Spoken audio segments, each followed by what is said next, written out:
Hello and welcome back, everyone. Happy Wednesday. Today we are going to be doing a rundown of two pieces of content, two situations from the upcoming game with the codename Project Caesar. That is the Columbian Exchange, which I think is the most economically significant situation in the game and really changes the landscape, quite literally allowing you to change RGOs. We'll talk about it a little bit, and also in the context of our Mali run, where we did use Columbian Exchange quite a bit. Columbian Exchange seeming more powerful for people with tropical climates, and so that is going to be a bit of a thing. And then also colonial revolutions, which is not something we've directly experienced. I do believe that you have to get to the final age, and we have stopped just short of it a few times, and so we will be talking through that and taking a look at that. Before we get started, just wanted to say, if you have been following the kind of news for the game and this sort of thing, we do have a code Generalist, if you want to buy the game from their website. This will not give you a discount, but it will send 12% of the sale our way and be just a little bit inconvenient, as you will be emailed a Steam code. With all that said, let's jump into it. Hello and welcome to another Tinto Talks, the Happy Wednesdays, where we talk about Europa Universalis 5. One day, we will convince Pavia to capitalize happy, as it is a holiday. However, it is not this day. Mainly because this was yesterday when he wrote this. Assuredly. Today, or maybe not, maybe he wrote it today. Well, yesterday by now. Today, we will talk about two more situations that may happen in the mid to late game related to the spread of colonialism, the Columbian Exchange, and the Colonial Revolution. Let's start without further ado. Let's. The Columbian Exchange is a situation that portrays the goods from different regions of the world that were exchanged as a result of the first globalization. In our game, the situation may happen during the Age of Absolutism, that is from 1637 to 1737. Although we know that new goods circulated before and after those dates, we decided upon these dates to make the gameplay and pacing of the different situations smoother, and also coincides with the spike of colonial plantations happening in the Caribbean, the East Coast, and Brazil. So, in particular, we're looking at the East Coast here because North America, as soon as you get basically to the US kind of portion, Central America is pretty okay. But North America just generally has bad resources, and so the ability to spread resources there is quite valuable. I don't know. I guess this situation turns off as you reach the final age and you lose access to it. And so you have to get what you want done during that time period. But we will see the event pop here. Our explorers inform us that while exploring America, they've come into contact with strange new people. These seem uneducated and uncivilized, but cultivate many strange crops and raise unknown animals. Any of that could be very profitable back at home if introduced to our people appropriately. So I thought that just kind of like from a meta conversation, this was a little interesting because the person who's writing these messages is like supposed to be a narrator that is immersed in those times, but sometimes you get hints of something that's a little bit more contemporary, and that scene here I think is unlikely to be said from someone from back in that time period.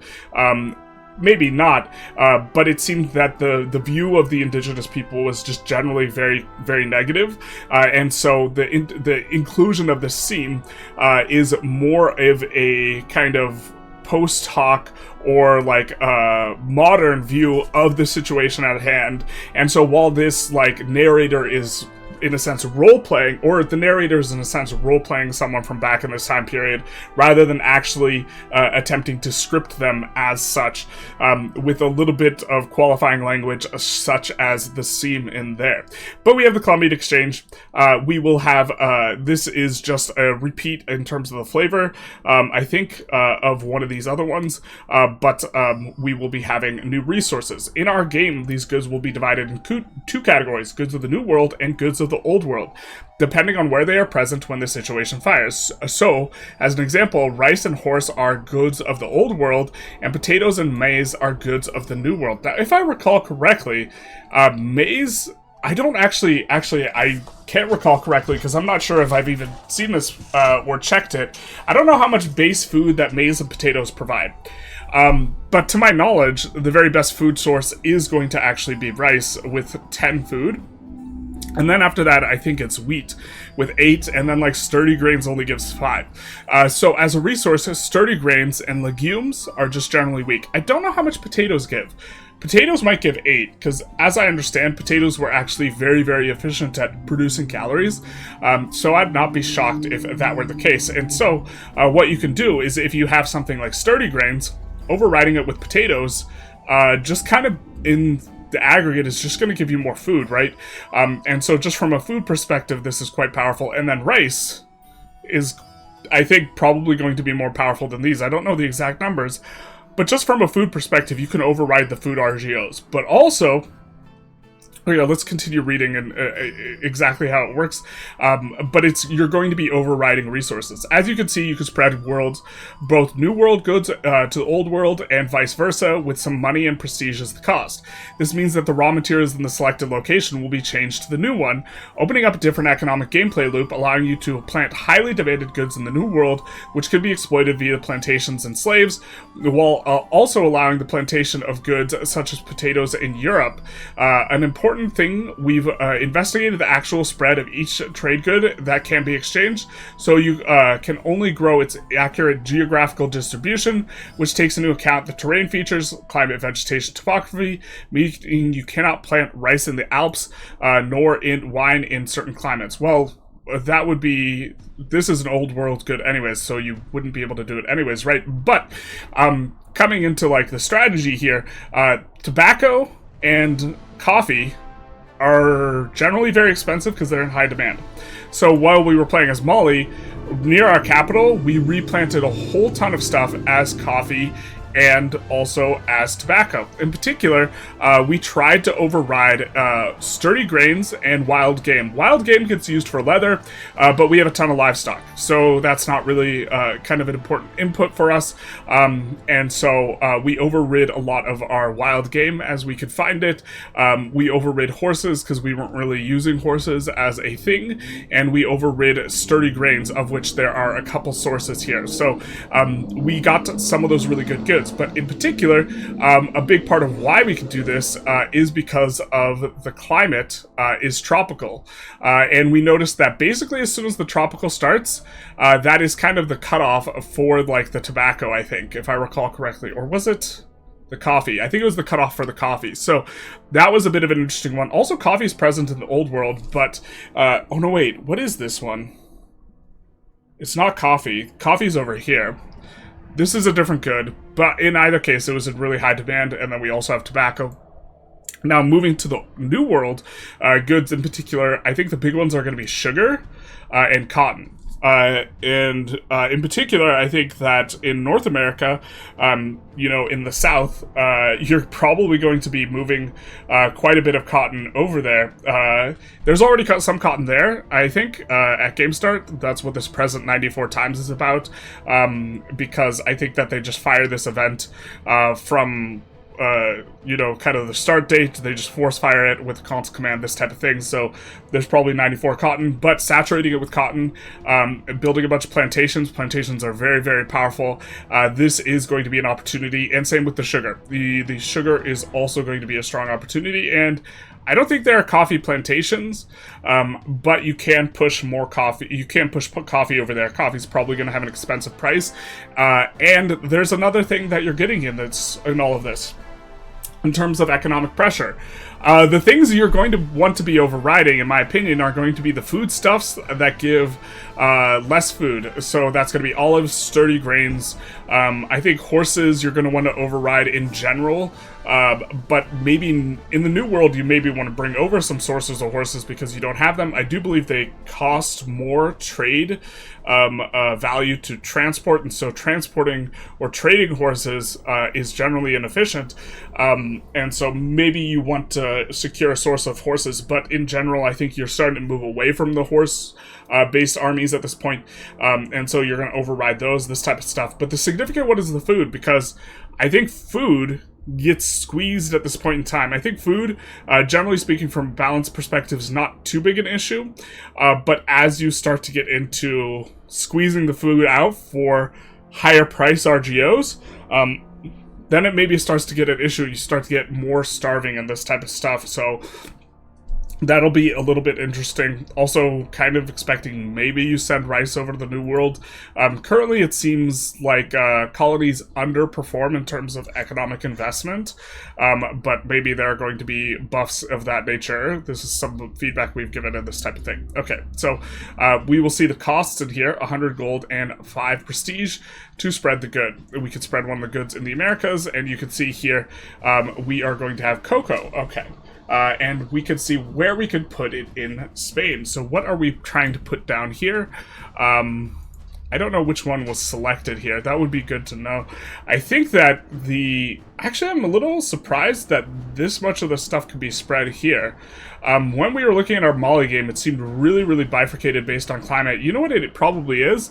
You just can't spread stuff very well in arid. That might be it. You can't spread stuff generally very well in arid unless it's like farmland or this type of thing. But we do see, some opportunities to spread something over here. Actually, you know what? Maybe this is like potatoes or something like this. The potatoes and the maize, I think, are the low value ones. The cocoa, the tobacco are the high value ones. I'm imagining these require something closer to tropical or subtropical or this type of thing. But maybe Mediterranean's okay. We will see. It looks like they were changing stuff to maize. Wheat farms decreased maximum slaves or laborers by 323. Prosperity decreased by a 10%. Interesting that it decreases the maximum RGO level. So you, I guess, lose out to some extent, but if you're getting a much more valuable RGO, it's definitely going to be worth it.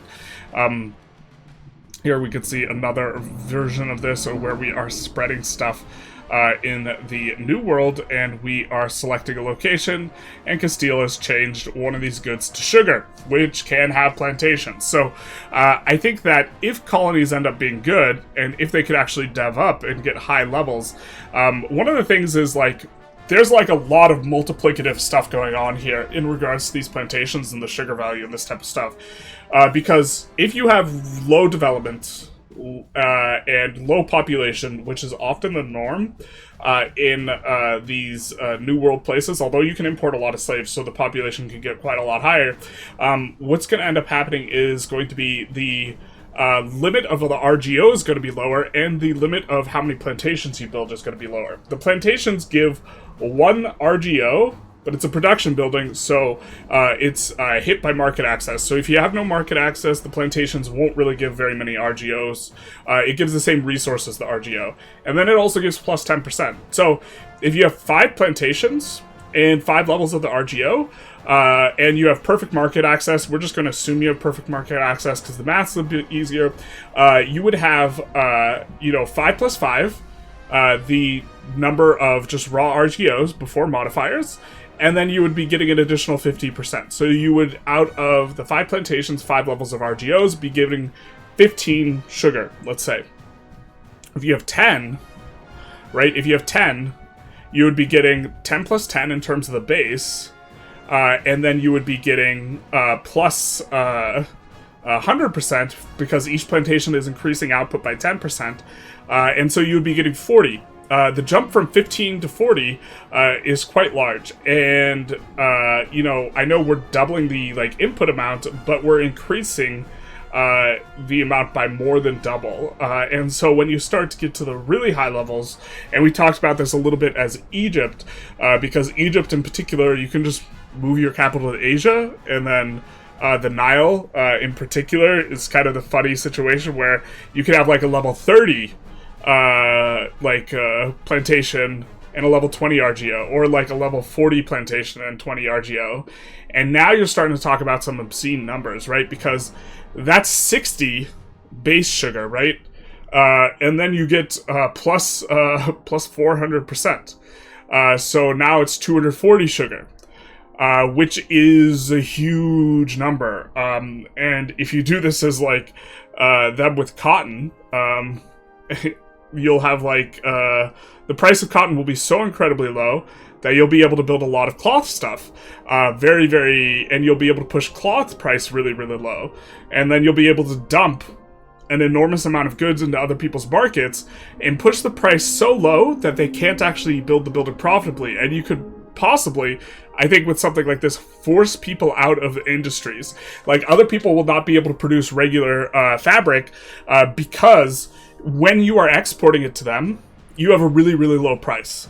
And so when you export to them, you pull their market price towards that price. When the price gets sufficiently low, they won't be able to have it profitably. And they can't possibly compete with, like, their level 10 cotton place, which just, like, produces 10 cotton, and they have no plantations, and you're here producing 24 or 2.4 times the amount with the same, like, RGO available, or let's call it 20. You're producing, let's say they have 20 and you have 2 or 40. You're producing more than 10 times with the same RGO. And so this ends up being really, really substantive. In particular, with Molly, we didn't have an enormous amount of dev, but we had a lot of pops. And so dev and pops both push up your potential levels of both the RGO and the plantation. And so this is quite nice, except for we can build plantations, because plantations have to be on a different continent. But we still got a solid amount of RGOs. Okay. Here we have a colonial revolution. Wow, that's it? That's fair enough. We talked about it some, though. Yeah, I do think that this is generally the strategy, and it also makes anything that's tropical in the old world, which is, like, basically just Africa and also Asia, I think it makes it a lot more valuable as time goes on, or once you hit the events, because you'll be able to bring over tobacco and cocoa. Oh, that's not the one we were looking for. The Colonial Revolution is a situation that may happen in the Age of Revolutions after 1737, so we haven't seen this yet. It may trigger if you have any disloyal subject with its capital on a different continent that embraced in the Enlightenment institution, and while the policy for colonial representation law is no representation. So we have colonial representation in Parliament versus no representation. This will give loyalty to Overlord -20. I assume this automatically gets slot in, and as we discussed earlier, in I think a stream or something, or no, in a video where we talked about the ages, also in this age, all your subjects get -30 loyalty, so you're gonna have -50 loyalty in total. It's going to be hard to keep them from being unruly. Now, I suppose the way you resolve this situation positively is representation in Parliament or this type of thing, or doing something to smack them down. But we have the unruly colonies here. With the ideas of the Enlightened spreading like wildfire all over the world, we have received unsettling news from our colonial possessions. They seem to be discussing disturbing ideas such as representation and self-determination. While we are not sure where these ideas have sprung from, as they have always acted in our best interest, it seems likely that they will not be easy to ignore. We should anticipate significantly more trouble in dealing with our colonial possessions in the future. Very nice that it goes from a little bit of difficulty to, or actually no difficulty in terms of what we've seen so far, to suddenly there's a lot more of a changing of the winds as it relates to age. It's a pity those people are rejecting our rule, we lose some stab, and we get the colonial revolution situation at some point. So, either through pressure, political pressure, or outright revolt, it will be difficult to retain the status quo of the colonial landscape for very long. As the Overlord, the situation panel may show its colonial subjects that are part of the situation. They will also have actions available to restore the former colonial order. So we can grant representation to a colonial subject, or is this to all? Individual ones at a time, can establish a goods act, aid colonies in war efforts, give colony a rebellion support. Do you want to support the rebellion? Alright, well, we will see a little bit of a look at what's going on in New Spain for Castile. They have no representation, power relative to Overlord, subject opinion of Overlord. Age of Revolutions, there's that -30 ping we were talking about. So, relative to the previous age, we would have been 82 before, now we're 32. So, now we suddenly have kind of our subjects turning on us, and this is probably rough, because I think this is actually when the colonies start being really valuable, is kind of in this later period, and they've gotten some dev, they have the slaves in place, the plantations are going, this type of thing. They're shipping a lot of these resources back. I think one of my concerns regarding like long-term economics is just there not being enough demand, because I don't think there's been much playtesting. Well, no, there's been playtesting, but the thing that I'm concerned with is there's the amount of playtesting, if the AI were much better at economics and produced much more stuff, I don't think there's too much playtesting. I think most of the time what ends up happening with the players, they end up exporting a lot to the rest of the world. And these exports push up prices for you as the player. And these pushed up prices allow you to produce more. But if everyone starts producing from themselves, your ability to export diminishes. And I think that there's not enough demand for goods, like globally, as time goes on and you stack a bunch of efficiency modifiers, and there's not really a system for creating more demand for good other than like spending it on military, which maybe this is what you do, is you just spend more on military and you create like this military industrial complex, but there's not a sort of way of increasing consumption that is consumer based in nature. So I think you probably eventually, I guess, just stimulate the military stuff, but that's maybe a weird thing that there's not a lot of testing with a really sharp economic AI in regards to the like global economy as it grows, something like this. But we see that we could select New Spain and give them representation in Parliament. Oh, okay, so you give them the individual law, and this gives plus 20 loyalty to overlords, and overlord blocked from doing a whole bunch of stuff here. Blocked from building RGOs and buildings, huh? Well, this isn't too bad. You know, you could also just inject money into them and they will still build stuff. This is what we've actually observed. When you, like, when you inject money into a country, the AI actually starts building, I feel, more intelligently. I think when they have, like, an amount of income that is in far excess of what their tax base implies they should have, they probably spend a little bit better, something like this. Because I think they make commitments based on their tax base or decide how to spend money based on their tax base. Something like this to some extent, and then to some extent I think they do it based on how much money they have in this type of thing. But if they're earning way more than their tax base suggests, kind of maybe these inefficient things already get paid for, and then they start buying more efficient things. And so this is just what we've noticed, because every time we make a new colony, we just send it 5 ducats a month. Just because we assume at some level they are probably going to have more profitable opportunities for doing stuff than we are, and we're not micromanaging them closely enough to really see those opportunities. In theory, we as the player could micromanage everything super, super hard, but this hasn't been what we go for. So, yeah, I think you just ship them money and don't worry about building in them and just hope that they build intelligently or something like this.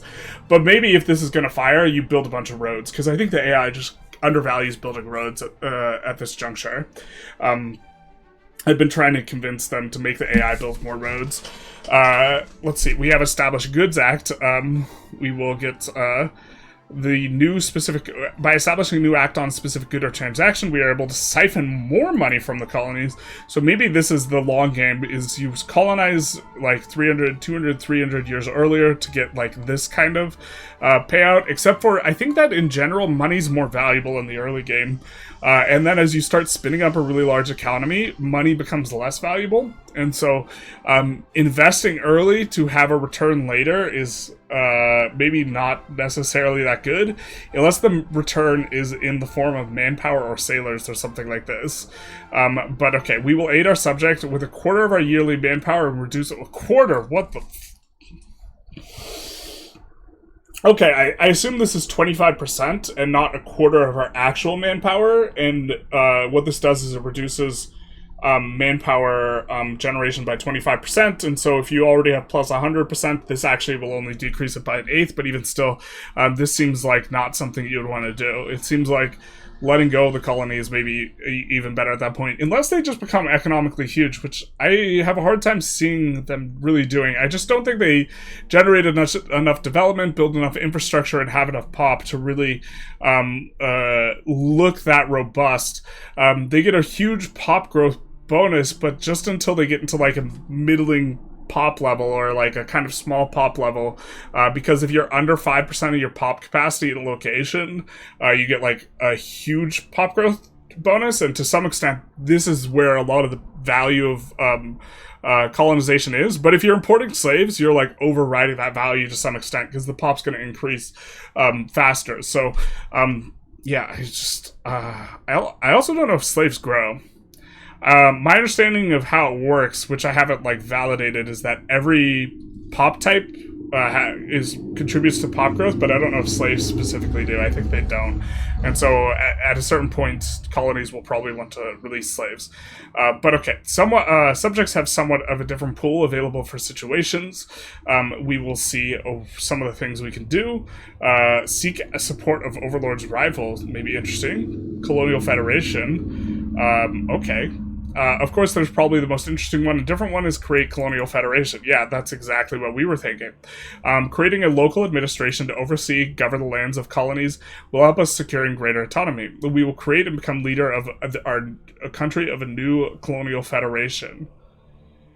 Okay. So currently the way it stands is if you want to play in this colony, it's a little bit rough because you can only choose to play when the first settlement finishes. And this is rough because you're not going to get multiple provinces worth of land if you do this. Although we've not experimented with it, maybe there's some sort of way for you to facilitate getting more stuff. It seems like you'll start out very small, and you can't release play as your subject, as far as I could tell.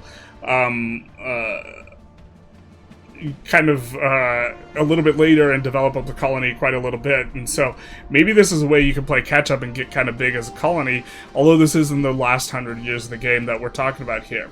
We start a new federation here. We will have policies, so this is an international organization, assured defense, possible offense, monthly prestige, can invite new members, and so we invite other colonies to our group, I think is the idea. We have tons of events related to that situation too, but we won't show them to you. Womp womp. And though we haven't shown it today, we have special content related to the formation of the United States of America, which is triggered by this situation. So the 13 colonies federate, I suppose, and that is the way that they approach that. But that's all for today. No, we will come back on Friday as we will talk about the Tinto flavor about England and Great Britain, which is, of course, very exciting. And, of course, you can pre-purchase Europa Universalis 5 now if you were interested in ordering through the Steam store, or sorry, not the Steam store, the website for Paradox to give us a little bit of a contribution. Our code is generalist in all caps. It doesn't give you a discount. It just sends 12% of the sale our way. It is a good way to support the channel if you're going to be buying anyways. If there's another creator you like more, you should try and ask around and see if they have a code or if they will have a code. And also, if you just want, of course, Paradox to get all the money, don't use anyone's code. This type of thing. I think that maybe we'll just talk a little bit more about Mali if we have some additional thoughts in here, or just kind of like look at this map and think through what we would maybe want to do to approach Columbian exchange. But I think that for the most part, your capital's here, it's in Niani, and there's a little bit of tension because you kind of want to override some of these rice, but maybe you don't end up doing it. Another thing is, like, when you're building, a lot of times you want to put towns over bad resources, and when Columbian exchange rolls around, this creates a little bit of tension because the bad resources are the same ones you want to replace. So we did have a lot of cities, like really big cities with bad resources, like I think we had a big city on the wild game, a big city on the sturdy grains, this type of stuff, and we just overrid it anyways, and we're like, okay, well, we won't have as many RGO levels because it's a city instead of rural. We will still have this better resource, and we're kind of a little bit leery about overriding the rice because the rice just gives so much food. The livestock, definitely something we could override, but most of this northern area didn't have a lot of pops and also wasn't eligible for the better RGOs, and so I do think it's going to be maybe interesting in multiplayer, although I think that multiplayer is probably going to be decided before the last or in the first 300 years rather than the 300, 400 years, so maybe this is less of a factor. But I think it will make the two sub-Saharan African nations kind of pop off a little bit. Although I think these are weaker starts for multiplayer anyways. Probably top 20, but not top 10 would be my guess.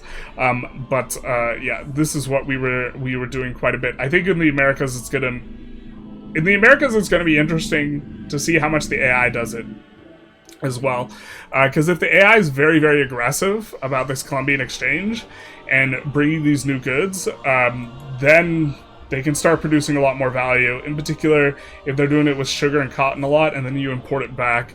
And so I think this will accelerate the triangle trade if if your colonial subjects are really aggressive about doing this, then I think this will be accelerated. I don't know how good they are at prestige generation, though. So maybe they're not very good at doing that. The rice also will allow them to build up more pops, but I think for the most part, the problem, they're just never going to have a huge amount of pops, I don't think. They'll get a solid amount, maybe like 1 million for some of the bigger ones, but it's never going to be something like terrifying like China or India in terms of like pop levels or something like this. I guess maybe if you shipped enough slaves, you could really pull a lot of pops from Africa to the New World. But at the same time, I think you're probably trying to extract value from Africa too. So at a certain point, additional marginal slaves is not useful, because the slaves can only work certain things, and so while they're very strong, they can work plantations and RGOs, and so if you don't have more than that, then it's kind of a little bit wasted to bring more slaves there, other than to like upgrade cities to a higher level. But I think we've said enough. If you like this video, please feel free to like, comment, subscribe, you know, do the YouTube algorithm thing. We do have, of course, our code, and other than that, have a happy Wednesday. Almost said Thursday. Thursday's tomorrow.